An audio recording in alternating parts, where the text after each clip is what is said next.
রাজনীতির জায়গায় ক্রিকেটের জায়গায় ক্রিকেট একটা জেন্টালম্যানের খেলোয়াড়।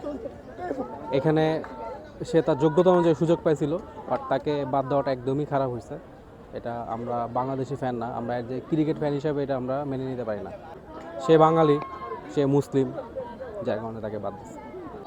ইন্ডিয়া মাটিতে বাংলাদেশ খেলতে যাবে না, এটা তো আমরা সবাই জানি। তবে না যাওয়াটা এটা একটা ভালো সিদ্ধান্ত। যদি শ্রীলঙ্কায় ওদের সুযোগ করে দেয় তাহলে শ্রীলঙ্কায় খেলবে, আর যদি শ্রীলঙ্কায় না দেয় তাহলে ওরা যাবে না। যেমন ভারত পাকিস্তানে ওয়ার্ল্ড কাপ হলে যায় না, পাকিস্তান ইন্ডিয়া মাটিতে খেলতে দেয় না, যার কারণে ওরা ওয়ার্ল্ড কাপ আলাদা ভেন্যুতে খেলছে। আমরা কেন পারবো না? এটা আমাদের অধিকার, আমরা আইসিসিকে বলছি। আইসিসি যদি কোনো নির্দিষ্ট দেশকে ভালো সুযোগ সুবিধা দিতে চায়, অন্য দেশকে না দিতে চায়, সেটা আইসিসির ব্যাপার। বাট আমার মতে আইসিসির উচিত সবাইকে সমানভাবে দেখা।